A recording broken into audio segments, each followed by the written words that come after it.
Faux Faith NFA gang. What's up, YouTube people? Shaggy the writer coming at you again since I've changed my name with some more unsolicited advice for other writers. This is the first time I've done a video like this in about 2.5 years, but they're going to be a lot more frequent, as well as a lot of different interesting content that I'm going to be doing with my foes. So really, I recommend subscribing to the Cost of Living channel and also subscribing to my channel, hitting the bell button, getting your notifications, all of that.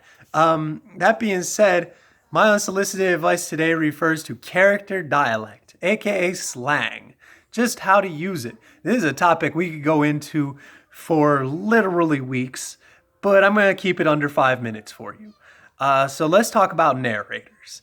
Now, if you have that standard, traditional, third-party, not a part of this story narrator, you want them to be as close to the appropriate American English that you learned in school as you can get to without being too annoying or over the top. That last part's important because you don't want to come off as pretentious, but you want people, even people who speak English as a second language, to be able to follow along, to understand what's going on in the story. So your narrator must be clear and concise. Now, if you're a more avant-garde writer, then it makes absolute sense for you to use that slang. But if that's not what you're going for, then you have to keep that in mind. It must be clear, concise, and correct.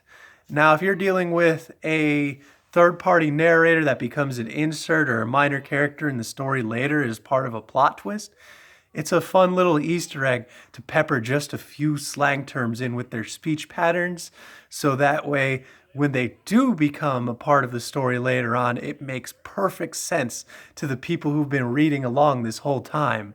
That being said, the first-person narrator needs to speak to their audience very similarly to how they speak and interact with other characters in the story around them. For example, Holden Caulfield in Catcher in the Rye speaks like an American who just started college, like 18, 19 years old, would have in the mid-20th century, which makes perfect sense in the context of the story. And that is really what you want to go for. You want it to make sense within the context of your character, in the context of your story. Now, when you get into the actual characters themselves, it is really, really important that you do not try to go in and appropriate someone's culture. And if you are representing a culture other than your own, you do not want to misrepresent it or make it seem any less valid or important or beautiful than it actually is. Different cultures really are a thing of beauty. And the more that we get a chance to study and learn from each other, the better we are. So, going back to writing what you know, as far as unsolicited advice goes, that is like the best thing I can tell you with this too, is consider people that you actually know, their idioms and speech patterns, the way that they string together a sentence. It's really important. And then you take that compilation, because you never want it to just be one person unless that is a strict basis for your character. You never want it to be one person. You take your compilation and then you scale it back about 25%. So you want it to, once again, be clear and concise, but it has to kind of read appropriately. So like you think about it, the word bruh. That's a really good example because bruh could be B-R-A, like, hey bruh, I'm a skater from Cali.